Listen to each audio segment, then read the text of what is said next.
নমস্কার বন্ধুরা, কেমন আছেন আপনারা? আশা করি সবাই ভালো আছেন। শুভলিপির ব্লগ থেকে নিয়ে এলাম আরেকটি নতুন ভিডিও। আজ আমি আপনাদের সঙ্গে শেয়ার করব ম্যাঙ্গো ফিরনি। এখন বাজারে অনেক রকমের আর প্রচুর আম পাওয়া যাচ্ছে, তাই এই সুস্বাদু সুন্দর ডেজার্টটি আমি বানাচ্ছি আজকে ম্যাঙ্গো ফিরনি। এর জন্য আমাকে নিতে হয়েছে 100 গ্রামের একটু কম গোবিন্দভোগ চাল। এই চালটাকে আমি একটু ধুয়ে পরিষ্কার করে তারপর কিছুক্ষণ ভিজিয়ে রাখবো, অন্তত ঘন্টাখানেক তো ভিজবে। তারপর সেইটা মিক্সার মেশিনে দিয়ে আমি একটু গ্রাইন্ড করে নেব। এই দেখুন, আমি কিন্তু পুরোপুরি মিহি করে বাটিনি, আদা বাটা করেছি। আর নিয়েছি এখানে 1 কেজি মতন আম। পরিষ্কার করে আমগুলো আমি ধুয়ে এই খোসা ছাড়িয়ে নিয়েছি। দেখতেই পাচ্ছেন কি সুন্দর লাল আম।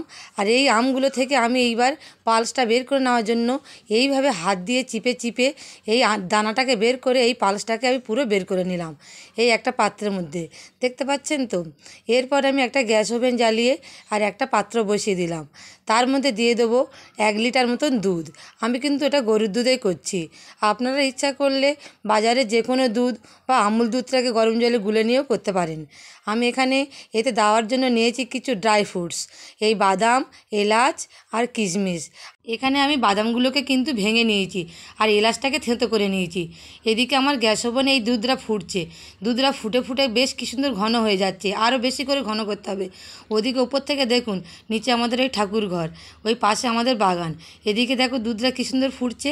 আর সেই আমটাকে আমি এবার মিক্সার মেশিনে দিয়ে আর একটু গ্রাইন্ড করে মিহি করে নেবো। এই দেখুন কি সুন্দর মিহি হয়ে গেল।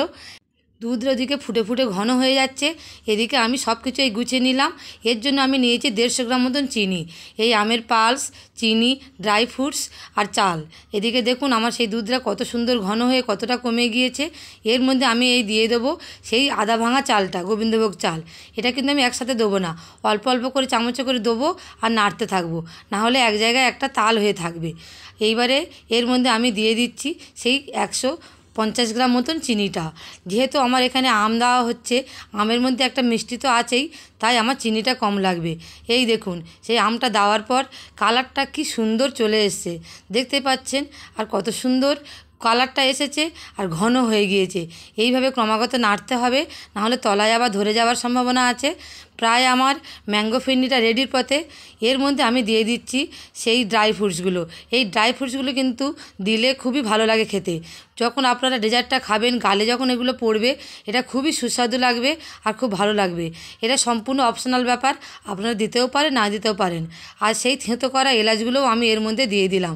এইগুলো দেওয়ার পরে এলাচ থেকে একটা খুব সুন্দর মিষ্টি সুবাস বেরোচ্ছে, দেখতেই পাচ্ছেন। ব্যাস, এবার আমার আর কি, গ্যাস ওভেনটা আমি অফ করে দিই, এটা ঠান্ডা হতে দেবো একটুখানি। তারপর আপনারা একটা বাটির মধ্যে করে এগুলো পরপর আপনারা সাজিয়ে ফেলতে পারেন। এগুলো মূলত মাটির একটা বাটির ভেতর করে দিলে ভালো হয়, কিন্তু যা ঘরে আছে তাতেও হয়ে যাবে। এই সব বাটিগুলো আমার সাজানো হয়ে গেল। আমি আবারও বলছি, ওপর থেকে কিছুটা ড্রাই ফ্রুটস আবারও ছড়িয়ে দিলাম। এটা আপনারা দিতেও পারেন। এবার এইটা নিয়ে অন্তত আমি 3-4 ঘন্টা ফ্রিজের মধ্যে রেখে দেবো। দেখুন এখানে আমার 6টা বাটি সাজানো হয়ে গেছে, এখনও আমার কিছুটা পালস বেশি হয়ে রয়েছে। এটা আরও কয়েকটা বাটি আমার হয়ে যাবে। সবগুলো আমি গুছিয়ে নিয়ে প্রায় 3 ঘন্টা মতন আমি ফ্রিজে রেখে দেবো। তারপর আমি বের করব, তখন দেখবেন কী সুন্দর জমে গিয়েছে। এই দেখুন ঘন্টা 3 পরে আমি ফ্রিজ থেকে সবগুলো বাটি বের করে নিয়েছি। সবগুলো কি সুন্দরভাবে জমে গিয়েছে। এই গরমে এই সুস্বাদু ম্যাঙ্গো ফিরনি কিন্তু খেতে খুবই ভালো লাগবে। ছোট থেকে বড় সকলেরই কিন্তু প্রিয় এই ডেজার্ট। এই গরমে আইসক্রিম, দইয়ের পরিবর্তে এইরকম একটা ডেজার্ট হলে কিন্তু মন্দ হয় না। আজ বিকেলবেলা আমি এই ডেজার্টটা বানিয়েছিলাম, আর রাতে রান্না করলাম রুটি আর ঘুগনি। তার সাথে দিলাম 1 বাটি করে এই ডেজার্ট। এটা মূলত দোকানে মাটির পাত্রে পাওয়া যায়, কিন্তু আমি ঘরে কাঁচের বাটিতে এটা আমি বসিয়েছিলাম। খুব সুন্দর বসে গিয়েছে। আর অবশ্যই মনে রাখবেন, ডিপ ফ্রিজে কিন্তু আপনারা দেবেন না, এমনি নর্মাল টেম্পারেচারে নর্মাল ফ্রিজেই আপনারা রাখবেন। খুব কম সময়ে, অল্প সময়ে, খুব সহজেই এই ডেজার্টটা বাড়িতে বানানো যায়। আপনারা কিন্তু অবশ্যই বাড়িতে এটি ট্রাই করবেন। আর ভিডিওটি ভালো লাগলে অবশ্যই একটু লাইক করবেন, কমেন্ট করবেন। পেজটিকে ফলো করে পাশে থাকবেন। ধন্যবাদ।